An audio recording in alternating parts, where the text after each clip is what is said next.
Hi Scorpio, welcome to your energy reel. It is my pleasure to read for you per the usual. And as you know, you don't have to have any significant scorpionic placements in your field in order for this message to be for you.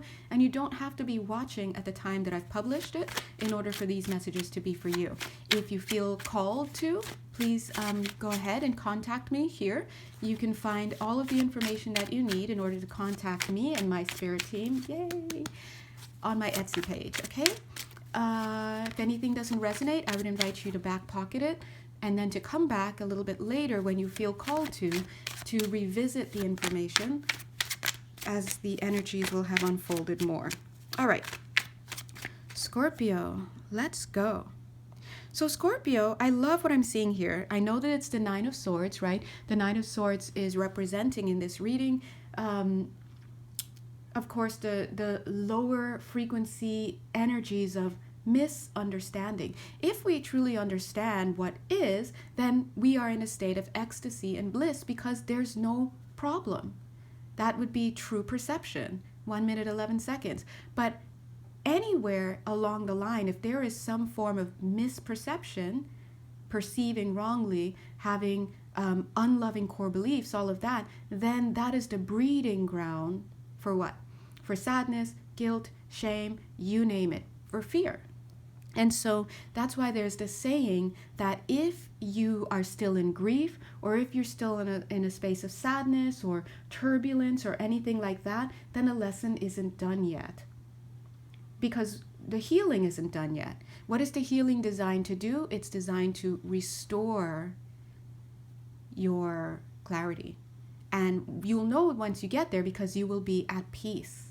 You will not be torn any one way or the other. You're not attacking the world with your judgments and your fears, and right? So you may refer to this in a loving way as your Buddha nature will have returned to you, right? So there are a lot of great stuff that has been bestowed upon from the higher frequencies of perspective for the human race to really model themselves after. 2 minutes, 22 seconds. And one of those things is the way of the Buddha. Now, always remember that anytime we're talking about any organized religion or any form of institutional learning anywhere on this planet, we understand that human beings have tainted it. And so just like anything else that you must approach in your lifetime, you must have your own way about it. So this includes being ideologically flexible enough to move in and out of different systems of thought. It means to have your heart open and active and divinely connected to the highest frequencies of purity and love, to the divine, right? Benevolence. If you're ever speaking about any deity or any person or any philosophy or any, if you are speaking about leaders and you are talking about them and experiencing them in ways where they are putting out energy that is not benevolent, then please understand that the story is not yet told and that you're not tapping into that which really is.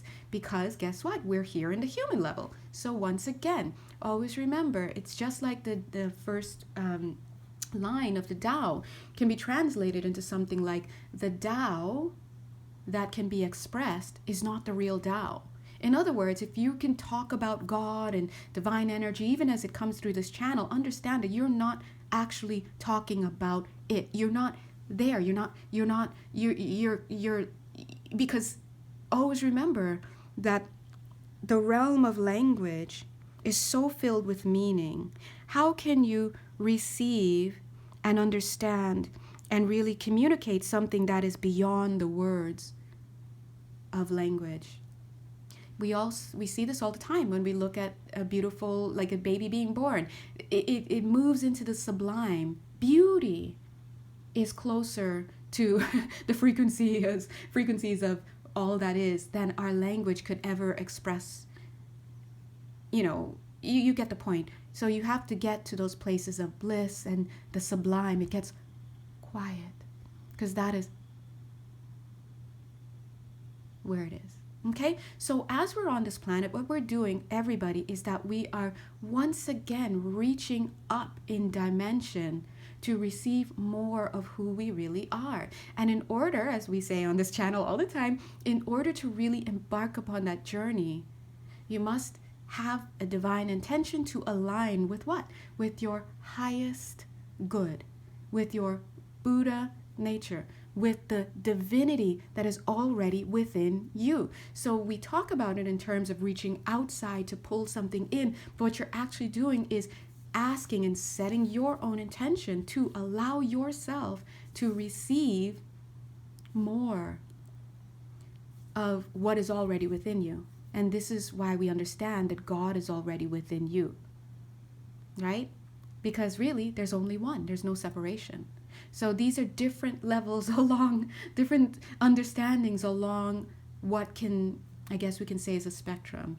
We can know that we move from rigidity into expansiveness. And so what I'm seeing in this card here, the Nine of Swords, which on its face is always referencing really harsh circumstances, could even be multiple energies of grief. You know, I call it the crying in the car, crying in the shower card. Homelessness. Oh, that's for somebody. God bless you, right? Helplessness is what I'm seeing. Homelessness is not just referring to an actual physical condition of not having a home, though it can be. It's referring to this mistaken feeling, understandably mistaken feeling of being homeless, without a home. God has cast me out. No one loves me. My family doesn't this. I don't feel like I belong. People are walking around the earth like orphans. And this is due to the trauma that they've received in this lifetime and multiple lifetimes. You could have had the best life this lifetime, but you're suffering. Why? Because inside of your energetic field, you're carrying frequencies of poverty still, low self-worth, orphan energy. So, my friends, when we talk about healing thyself, to heal thyself is always going to start on the inside, because that's really the only place there really is. Just like starting in the now moment, because that's really the only place that really is. The only reason why you experience it as other, in other ways, as time being past, present, future, as, you know, good, bad, all of this is because of your limited perspective, your perceptions. And in order to clear that, you must do your inner work, do your shadow work. And there are many, many people who are here to help you, myself included. Hi. But these are also things you can start to initiate for yourself. Notice, initiate. Your initiation is coming from your higher self. So it's not to put myself out of business here. It's just to remind you of your power. And what I love about this card is all of these energies. Look at it, the sadness, all of this around you, but look at you. Your Buddha nature is still able to come through and come in for you. Now, as I speak to you guys, whoever is watching this, energetically speaking, I'm feeling your collective energy. And amongst you all, I would be willing to say quite a lot of you, you have histories in monastic orders, you know, like monks and things like that. You have past life history. Some of you maybe in this lifetime may have it as well. Some of you may even have played around with the idea of joining a monastic order in this lifetime. I want you to call upon that, because right now what's coming in is the Buddha nature for a lot of people. These are energetic frequencies that are coming in for you because you have reached a certain level in your energetic field, whether you are aware of it or not, that allows this energy to now come in, or rather to arise from within you once again. And it's to the point where you can grasp it. So your power at this level of the field, at the 3D level, is to start taking action steps in alignment with your Buddha nature. But you understand that when we're talking about the Buddha nature coming in and taking those action steps, action is not active and outgoing, it's allowing. So this is about you sitting, perceiving, receiving, allowing for this to come up. And that means that you don't have to get out there and do anything specific right now. These are energies that are already here for you. And as you allow these energies to really finally bubble up and reside within you in a greater way, and you'd make the intention to turn your attention to these energies that are yours at a higher frequency, you will start to see the blossoming of energy within you. You will start to have shifts in perception, healing. As we are all consciousness, healing is never about physicality. It is about your perceptions. We are removing false perception. This is why Buddha was so big, and Buddhism is so big about understanding clearly, about receiving clarity, about moving into a space of clarity. And it also includes information about releasing attachment. Because guess what? You're only blocked because you're making meaning out of things. There's no meaning to anything. But you have been making meaning, and those meanings have been very unique to you through your socio-cultural conditioning throughout your lifetimes. So that's why it's all tied in, that as we heal ourselves, what we're doing at the very basic is we're removing false perception. This is the third eye kind of energy here. But as we remove these false possessions, guys are speaking. For these possessions, 11 minutes, 11 seconds, they're throwing in those possessions. Get rid of those possessions. A lot of those possessions that you are holding on to and that you see around your home were attracted to you. They came into physicality because of a certain vibrational frequency that you had at the time. But as you heal, you will start to release. This is why so many people in the monastic orders, so many people who follow the ways and the teachings of Buddha are tapped into the Buddha nature frequency, and they are practicing their way to receiving that part of them once again. Their awakening, their clarity, and they start to see beyond the veil. But before they can even see beyond the veil, they're already starting to see the falseness in the things around them, right? And so that's why you'll notice that a lot of people who follow in the footsteps of Buddha, even if it's just for a little bit of a time in their life, they simplify, they minimize, they release, they detach. They start to cultivate a beauty that is tied to nature, that is understanding of energies like or states of being, or rather the ephemeral, what's the word? Ephemeral reality of being, right? Nothing lasts forever. Everything is impermanent.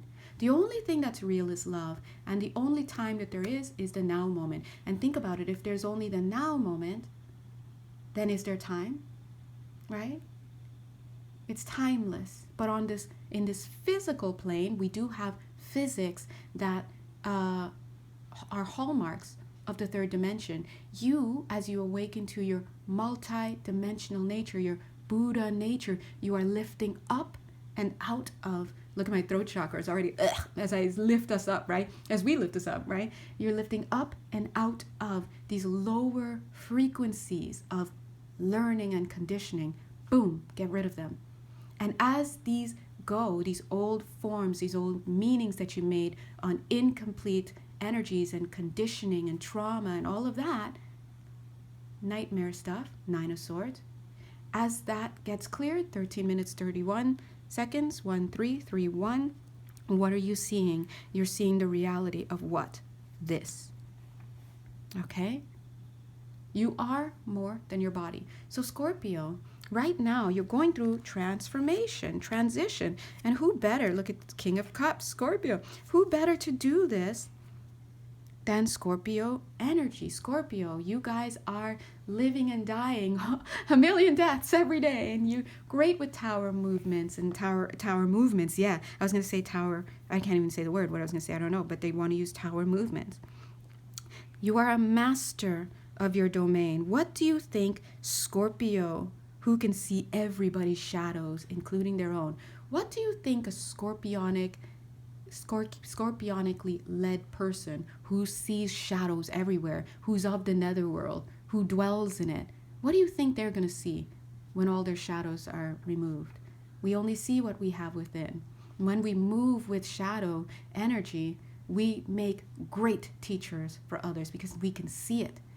And as we heal and we clear, we bring others up as well. Everybody in the end, even Scorpio, will see light.